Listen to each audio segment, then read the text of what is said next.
Hi, I'm Doc AJ Chua and welcome to Adjusting Your Heart. We talk about mental health and relationships every Friday, so please do subscribe. World Health Organization Director General Dr. Tedros Adhanom Ghebreyesus said, one person dies every 40 seconds from suicide. Every death is a tragedy for family, friends, and colleagues. Yet suicides are preventable. In this video, I'm going to share the risk factors as well as the warning signs of suicide. More importantly, I'm going to tell you the 5 things you can do to help someone who is suicidal.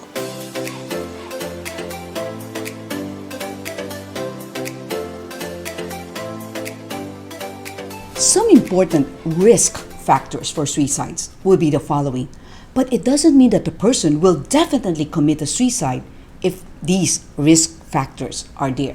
It's just that the probability is high. So let me start off with previous suicide attempts, which means this person has tried to harm him or herself. History of substance abuse, physical disability or illness, losing a friend or family member to suicide, ongoing exposure to bullying behavior, mental health condition, recent death of a family member or a close friend, access to harmful means, relationship problems. So these are some important risk factors for suicide. Let me go to the suicide warning signs. Here are some suicide warning signs based on how a person talks, his or her moods or behavior. For instance, a person who is suicidal would talk about being a burden to others, killing themselves, experiencing unbearable pain, having no reason to live, feeling trapped. Their moods will be, they would lose interest, they will feel more depressed, irritable, anxious, humiliated, or there will be rage. In terms of behavior, you can watch out for this. Increased use of alcohol or drugs, isolating from friends and family, sleeping too little or too much, visiting or calling people to say goodbye, aggression, acting recklessly, looking for a way to kill themselves such as searching online for materials or means, giving away prized possessions, withdrawing from activities. The United States National Institute for Mental Health have come up with 5 action steps for helping someone in emotional pain. I find them very practical and helpful, so I'd like to share them with you. Yet I interchange some of the steps to fit our Asian culture. Because if you look at this poster, the first step is to ask someone, are you thinking about killing yourself?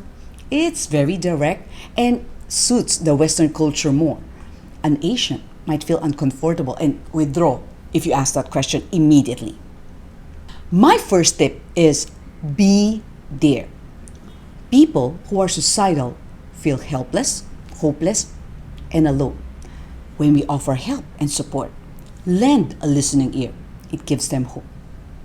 You can check out our previous video entitled How to Help Someone Who is Depressed or Make Others Feel Special by Validating Their Feelings.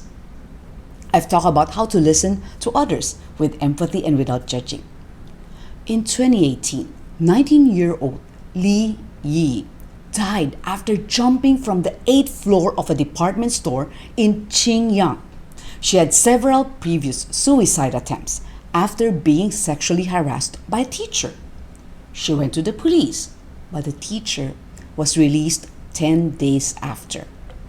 What made her suicide tragic was that there were some bystanders who urged her to jump quickly while firefighters tried to save her.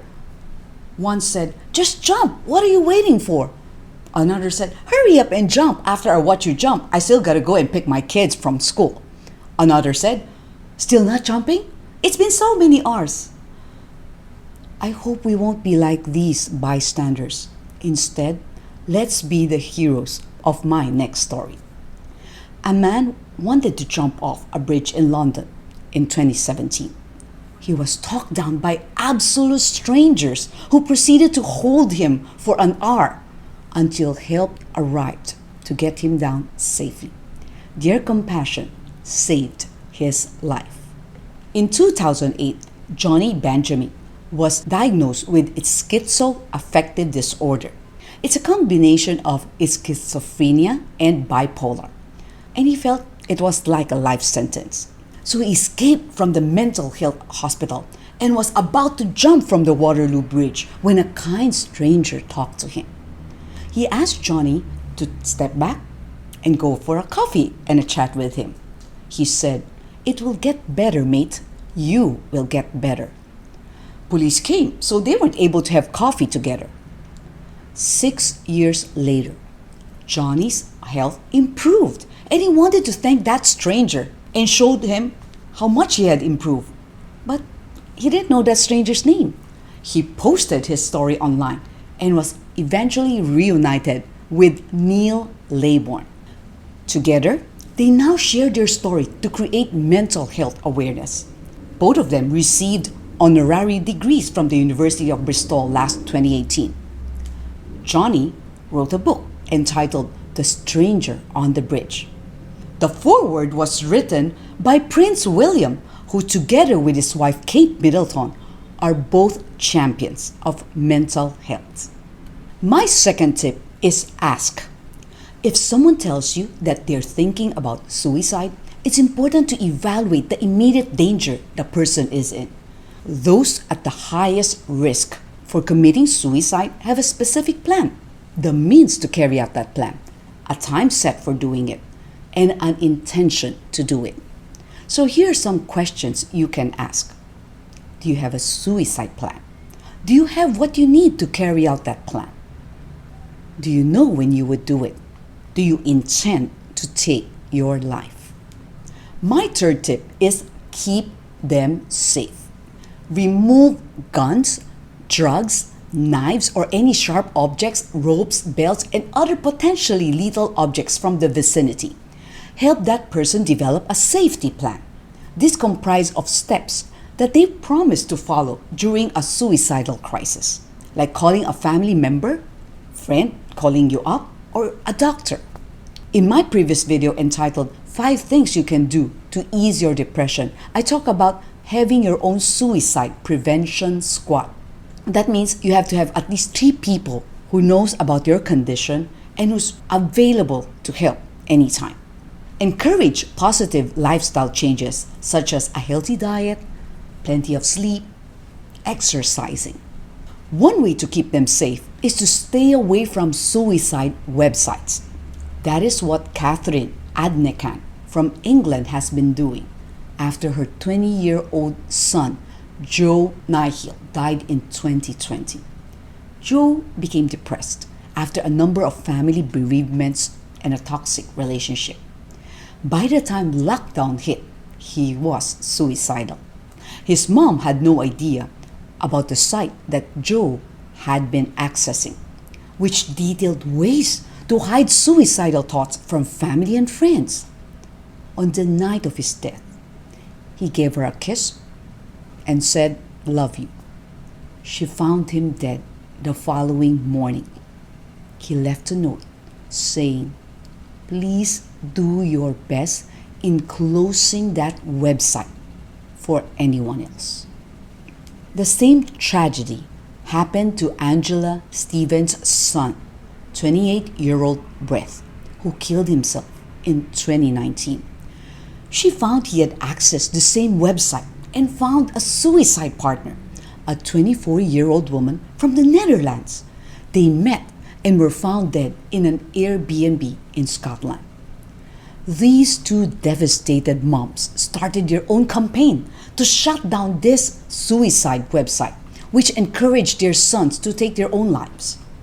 They discovered that there have been 23 deaths in Britain since 2019 linked to the same website, which boasts of over 20,000 members. Sad to say, 2 years on from their sons' deaths, this website is still readily accessible. My 4th tip is help them connect. You can ask them to call 700 Club, the National Center for Mental Health or HOPE hotline. They're open 24/7. We're going to put their links below. You can also refer or offer to accompany them to see a counselor or a psychiatrist. You can also encourage them to join support groups like Hey-PH support group, anxiety, depression, and mental health group, and so much more. Connect them to Jesus, who can help them and be with them 24/7. Encourage them to pray and read the Bible. Like in this poster, it says, Lord, hold me. I'm tired, depressed, hurt, sad, and I'm alone. And Jesus promised, I will always be with you and hold you. Remember, you are not alone.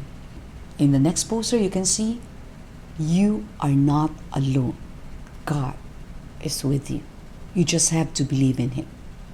My fifth point is stay connected. Studies have shown the number of suicide deaths go down when someone follows up the at-risk person.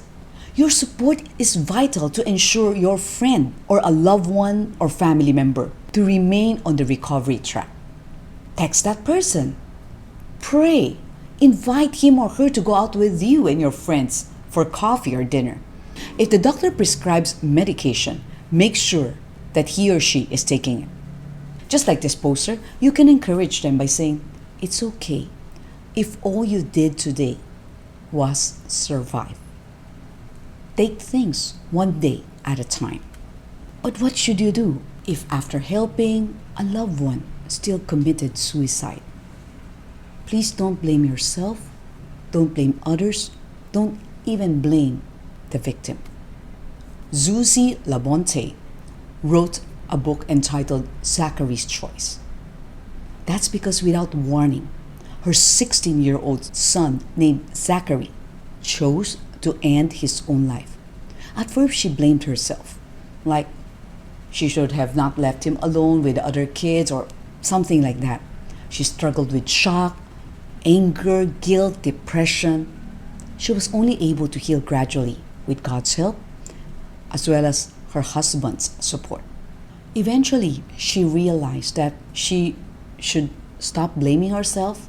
In the end, it was Zachary's choice.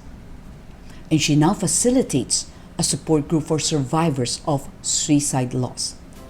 So the 5 things you can do to help someone who is suicidal will be 1. Be there. 2. Ask. 3. Keep them safe. 4. Help them connect. And 5. Stay connected. If you're blessed by this video, please like, subscribe, and share it to others.